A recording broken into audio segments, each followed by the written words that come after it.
បាទសួស្តីសិស្សទាំងអស់គ្នាថ្ងៃនេះលោកគ្រូត្រឡប់មកវិញជាថ្មីម្ដងទៀតនៅក្នុងការចែករំលែកនៅវីដេអូបង្រៀនរបស់លោកគ្រូតាក់ទងជាមួយនឹងការណែនាំអំពីភាសា PHP បន្តពីវីដេអូវគ្គមុនអញ្ចឹងយើងមានវីដេអូវគ្គមុនគឺយើងមាន part 1 ឥឡូវនេះលោកគ្រូនឹងចែករំលែកក្នុង part 2ណាអូខេអញ្ចឹងតាក់ទងជាមួយនឹងការបង្កើតនៅ file PHP តើ file PHP យើងបង្កើតនៅកន្លែងណាណាតើយើងប្រើកម្មវិធីអីក្នុងការបង្កើត file PHP យើងអាចបង្កើតក្នុង Notepad ក៏បានដែរណាយើងវាយ Notepad មកអានេះទី1ខ្ញុំបង្កើតអំពីតាមរយៈ Notepad អូខេអញ្ចឹងតែអ្វីដែលសំខាន់គឺយើងត្រូវតែធ្វើការបិទបើកនៅ PHP ណាកន្លែងនេះបាទអានេះគឺជា statement វាមានន័យថា script PHP script នឹងឥឡូវលោកគ្រូសេមក hello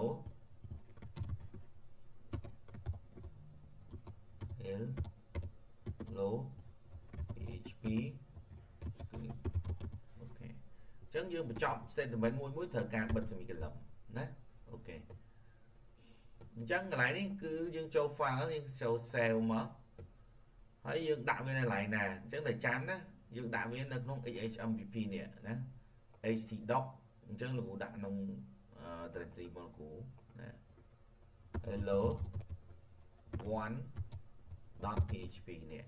តែកន្លែងនេះអ្នកនរនេះទៅជឿយក all file ណា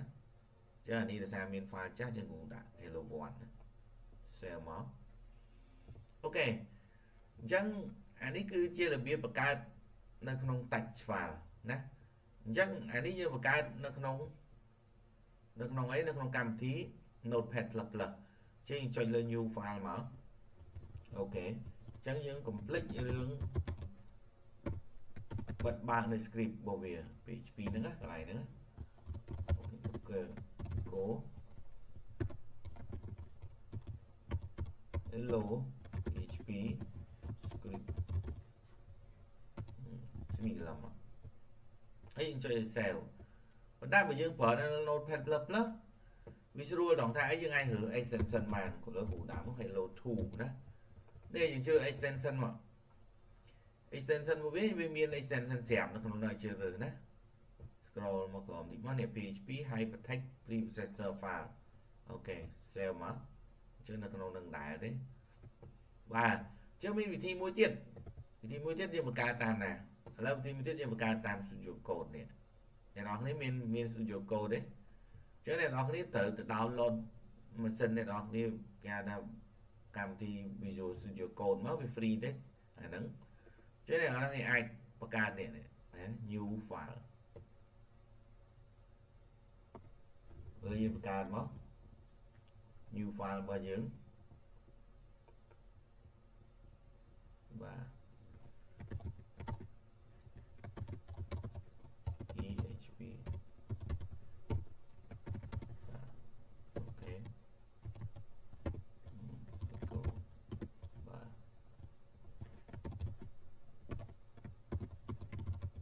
hello PHP អូខេយើង save ណា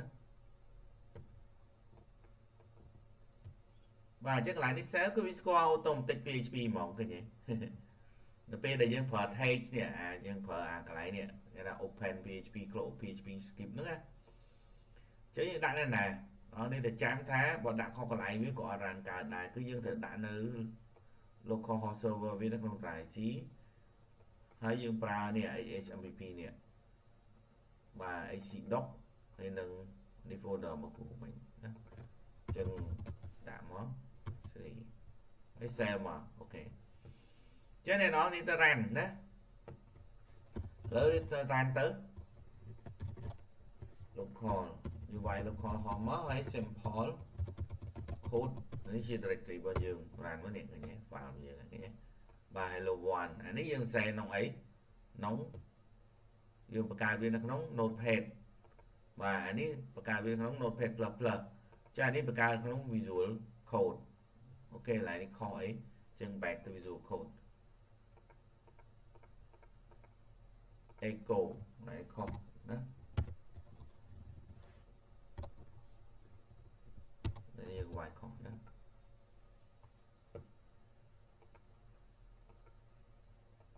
យើង refresh មកបាទគេចេញបាទអញ្ចឹងដូចគ្នាបង្កើតតាមណាបានទេសេយើងទេណាយើងចង់បង្កើតតាម Notepad ក៏បាន Notepad++ ក៏បានដែរព្រោះ Notepad++ ក៏ free Visual Studio Code ក៏ free អូខេអញ្ចឹងយើងត្រឡប់ចូលមេរៀនតមកយើងណាបាទអញ្ចឹងមេរៀនតមកយើងគឺការប្រើប្រាស់ command line អញ្ចឹងនៅក្នុងការសរសេរ script វាតែងតែមាន command line អញ្ចឹង command line គឺជាអី command line បើយើងនិយាយស្រួលស្ដាប់វាគឺជាការពន្យល់ explain នៅ script ហ្នឹងឬក៏ explain នៅ code ឬក៏ statement ដែលយើងសរសេរក្នុងហ្នឹងអញ្ចឹង command line វាអត់ execute នៅលើ server ទេវាគ្រាន់តែបញ្ជាក់នៅ code ឬក៏ note ឬក៏កំណត់សម្គាល់របស់ code នៅក្នុង statement មួយហ្នឹងចង់បញ្ជាក់ពីអ្វីអូខេអញ្ចឹងនៅក្នុង command line វាមានពីរទី1យើងសេជា single line ទី2យើងប្រើ multi line ណាអញ្ចឹងយើងបែកមកវិញមកនេះដូចចេះអញ្ចឹងយើងសេបន្តមកអញ្ចឹងអា command line វាអត់ execute ទេអញ្ចឹងយើងសេមកអញ្ចឹងមានន័យថា statement ហ្នឹងគេនិយាយអំពីអីបាទ statement ហ្នឹងគឺ output string hello PHP script នេះឃើញទេណាមក output អូខេជាង save មកបើយើងទៅ refresh វាមើលតើសួរថាវា effect អត់បាទយើងអត់មាន effect ទេអញ្ចឹងអាហ្នឹងគេហៅថា command line អញ្ចឹង command line វាគ្រាន់តែបញ្យល់អំពី code នៅក្នុង statement មួយទេដែលយើងចង់បញ្យល់ណានេះកន្លែងនេះឧទាហរណ៍ថាគូ copy អានេះមកនេះ echo នេះចានេះ function សម្រាប់ check នៅ version របស់ PHP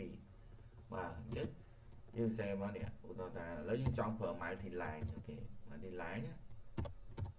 multi line យើងប្រើមកនេះអានេះគេ multi line ណា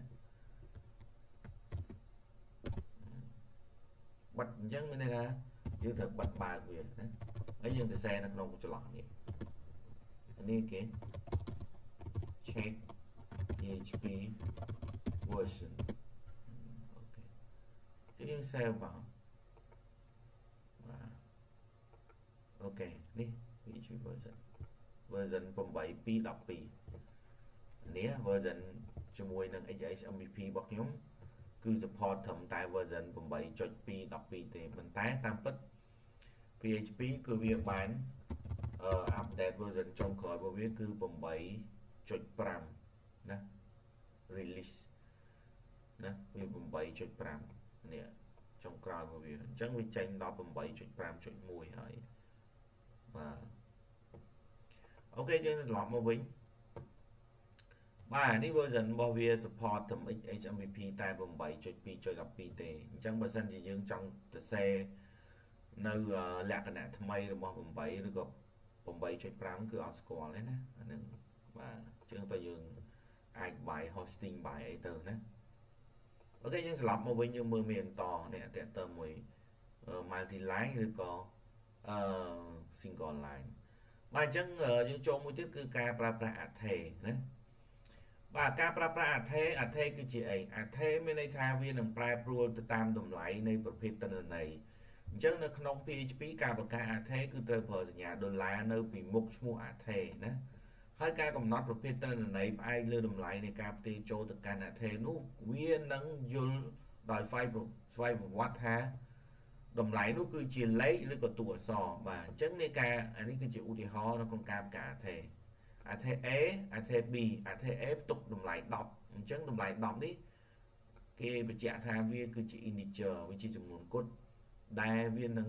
ទទួលស្គាល់ដោយស្វ័យប្រវត្តិណាបាទនេះគឺវានឹងយល់ដោយស្វ័យប្រវត្តិបាទ Athe B គឺ 2.5 2.5មកនិយាយទៅអានឹង float មានន័យថាតួសភាគAthe C hello គេយ៉ាងកន្លែងនេះចឹង hello វាយល់ថានឹងជា string អូខេអញ្ចឹងនៅក្នុងនេះនៅក្នុងយើងនេះយើងធ្វើម៉េចឥឡូវគូបង្កើត file មួយទៀត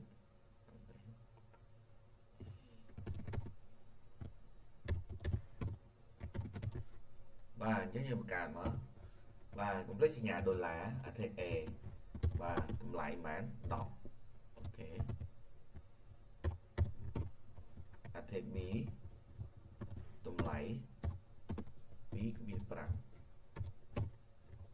ATE C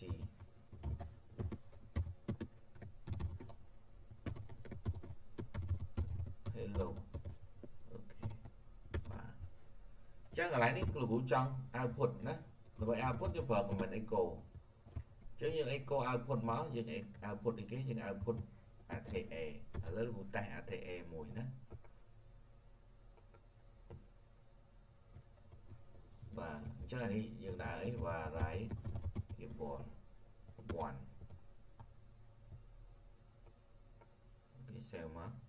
ចឹង back មកនេះមក back ម្ដងទៀតយើង refresh ណាចេញនេះគេ variable 1បាទអញ្ចឹងតម្លៃវាចេញមក10អញ្ចឹងឃើញទេនេះ ATE នេះតម្លៃចេញ10បាទអញ្ចឹងយើងដាក់មកលើលោកគ្រូ save ថែមមួយទៀតបញ្ជាក់នេះថា variable age is តម្លៃ10បាទកន្លែងនេះគ្រូប្រើសញ្ញាចុចអានេះមានន័យថាតណាតពី string នេះ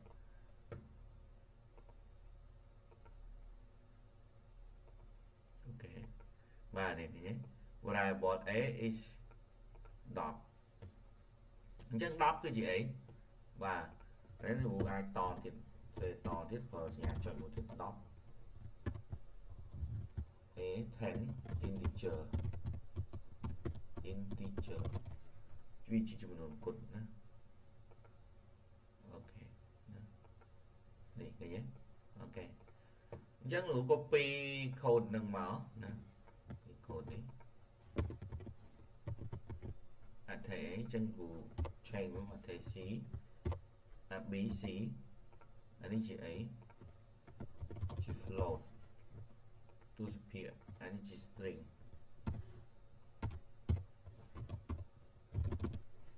អូខេអញ្ចឹងគូ save ណានេះ output មកអូខេអញ្ចឹង output មកគឺចេញនេះនេះ variable a is 10 variable អូខេនេះអត់តន់ដូរ copy មិនអត់តន់ដូរណា back ទៅវិញតិចសិនឬដូរនេះមួយទៀតបាទ C ហើយយើងអាចប្រើ escape sequence មកដើម្បីចុះអីដើម្បីចុះបន្ទាត់ណាកន្លែងនេះអញ្ចឹងដើម្បីចុះបន្ទាត់មានន័យ new line ណា new line គឺយើងអាចប្រើចុះបន្ទាត់មកណាយើង back មកយើងប្រើ BR មកណាយើងអាចប្រើអញ្ចឹងក៏បានដែរណា BR ហ្នឹង HTML break ណាមានន័យថា new line អញ្ចឹងវានឹងទទួលស្គាល់នៅក្នុង HTML PHP ហ្នឹងគឺវានឹងស្គាល់នៅក្នុង script HTML ដូចគ្នាបាទអញ្ចឹងយើងចាំឲ្យមេរៀនយើងបានបញ្ជាក់ថាម៉េចមេរៀនយើងបានបញ្ជាក់ថា PHP អាចផ្ទុក text HTML និងឬក៏ code PHP ហ្នឹងហើយបាទអញ្ចឹងយល់ទេអញ្ចឹងអានេះគឺជារបៀបក្នុងការបង្កើត ATE ណាអញ្ចឹងដើម្បីបង្កើត ATE គឺយើងបង្កើតរបៀបហ្នឹងអូខេអញ្ចឹងយើងបែកចូលមេរៀនបន្តយើងតិចទៀតណាអញ្ចឹងអានេះគឺជាការកំណត់នៅដែនកំណត់នៃការប្រើប្រាស់ ATE ការប្រើប្រាស់ដែនកំណត់នៃការប្រើប្រាស់ ATE ហ្នឹងគឺចង់សំដៅលើអីពីព្រោះ ATE មួយវាមានអនុគមណាតិចទៀតយើងរៀនដល់អនុគមហើយ function ហ្នឹងគេអនុគមអញ្ចឹង ATE វាអាច access ចូលអនុគមបានមិនបានវាមានដែនកំណត់របស់វាដោយ ATE នេះយើងនេះអានេះយើងបង្កើត ATE នេះចា ATE ហ្នឹងគឺជាអី ATE ហ្នឹងគឺជា ATE ដែលស្ថិតនៅក្នុងមួយណានេះ ATE វាមាន3ប្រភេទនេះការប្រើប្រាស់ដែនកំណត់វាមាន global វាមាន local វាមាន static អញ្ចឹងអាណាជា static នេះអានេះជា global អានេះគេឲ្យឧទាហរណ៍ជា global នេះអានេះជា local អានេះគឺជាអីបាទអានេះគឺជា local ហ្នឹងហើយបាទនេះជា static នេះខ្ញុំខុស slide សុំទោសឡើយនេះតិចណាបាទនេះជា static ណាវាជា static អញ្ចឹងមាន keyword គេក្នុងការប្រើអញ្ចឹងអ្វីដែលចង់លោកគ្រូចង់ប្រាប់នោះគឺថាហេតុអ្វីបានវាមាន global ឥឡូវយើងត្រឡប់ចូលមកក្នុងនេះ file យើងបង្កើត file មួយទៀតណា ឥឡូវយើង test អាថេនេះអាថេតាក់ទងជាមួយនឹងមេរៀនរបស់យើងមិញនេះបាទអញ្ចឹងគេថាអាថេ x ស្មើ5ហើយនេះអាថេ x ស្មើ5ហើយអានុគមគេឈ្មោះ my test អានេះអានុគមគេឈ្មោះ my test ហើយគេ output ក្នុងអានុគមហ្នឹងគេដាក់ថា variable x inside function is x នេះឃើញទេប៉ុន្តែគេបានប្រាប់ថា comment line នេះ comment line នេះគេបានបញ្ជាក់ប្រាប់យើងថាអី using x inside this function will not work នេះមានន័យថាកន្លែងនេះអត់អាចទទួលតម្លៃដែលជា global scope នឹងបានទេអត់អាចទទួលដែនកំណត់ប្រើ global scope នឹងកើតទេណាកន្លែងហ្នឹងណាវាតម្លៃ5នេះគឺអត់គាត់អត់អាចបង្ហាញនៅក្នុងអានុគមនឹងទេណាប៉ុន្តែបើយើងដាក់ echo នៅខាងក្រៅអានុគមគឺវានឹងបង្ហាញកន្លែងនេះអញ្ចឹង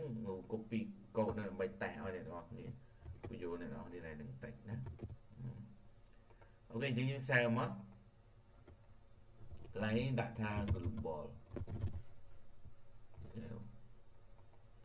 បាទយើង back អានេះមកវិញមកយើង fresh មកឃើញឃើញ global នេះបាទ global លើគេនេះកន្លែងនេះឃើញឥឡូវយើងមើលកន្លែងណាវាខុសកន្លែងណា file នេះ file ណាscope my test function x is បាទ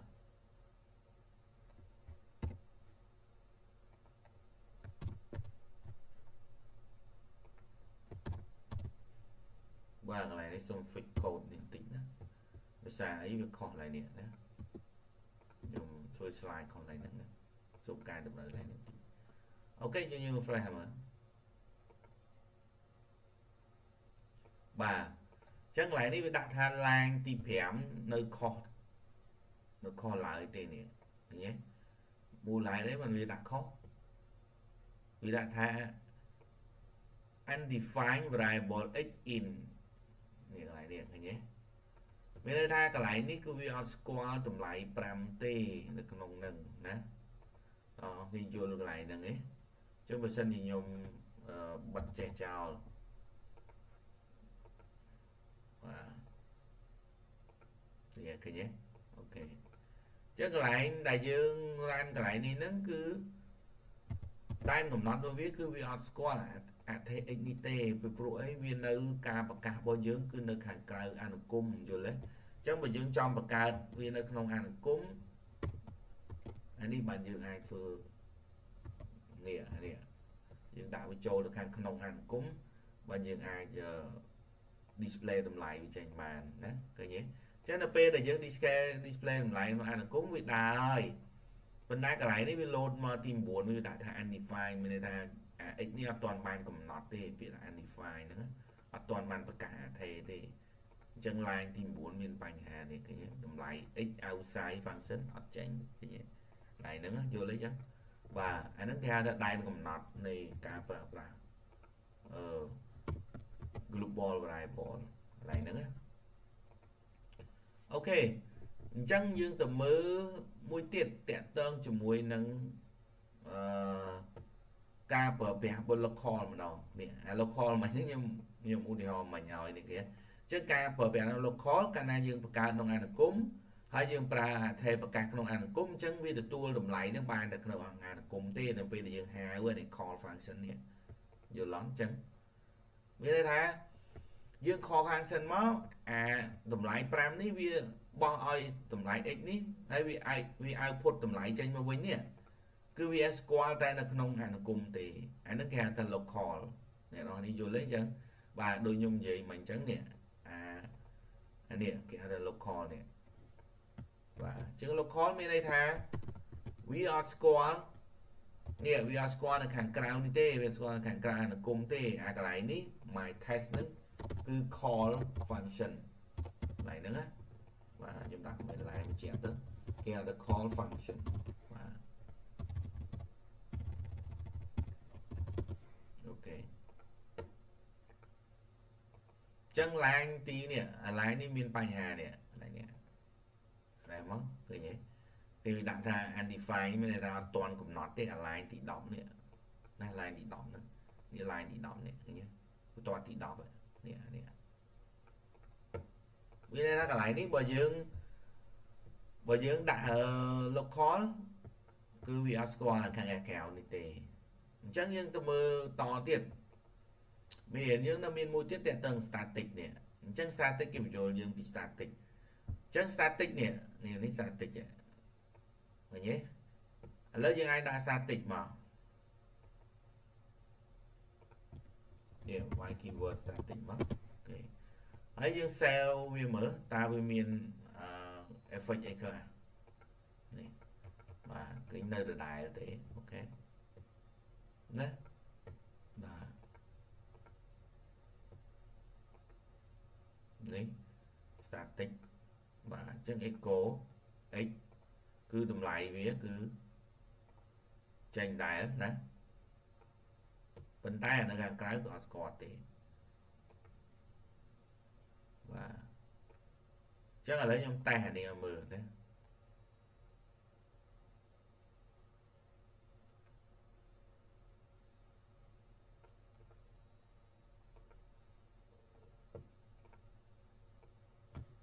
តែ script នេះមើលបាទ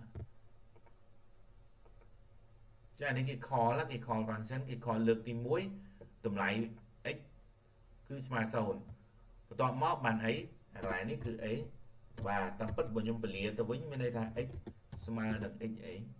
បាទស្មើនឹង x បូក1ណាចុះមានន័យថាវាមានកំណើនកន្លែងនេះគឺបញ្ចេញតម្លៃ0ហើយ1អញ្ចឹងលើកទី1ពេល call function លើកទី1 x ស្មើប៉ុន្មានបងប្អូនកន្លែងនេះយល់ទេយល់ code ហ្នឹងឯងបាទគឺ call លើកទី1 call លើកទី1 x ស្មើនឹង0អញ្ចឹងដល់ពេល call លើកទី2 x ស្មើប៉ុន្មាន x ស្មើ x បូក1មានន័យថា0បូក1ស្មើប៉ុន្មានស្មើ1អញ្ចឹងដល់ពេល x ស្មើ x បូក1អញ្ចឹងអានេះមក2ណា1បូក1មក2ណាអូខេអញ្ចឹងយើង save មើលទៅមើលលទ្ធផលចេញ0 1 2ដូចគ្នាអត់បាទនេះឃើញទេ0 1 2អូខេយល់ទេចឹងបាទអញ្ចឹងនៅក្នុងចំណុចនេះគឺលោកគ្រូសុំឆ្លេះតែប៉ុណ្្នឹងសិនចាំយើងតទៅ part 3ណាអូខេអរគុណចំពោះការតាមដាននិងការសិក្សាវីដេអូលោកគ្រូពីវីដេអូលោកគ្រូអរគុណ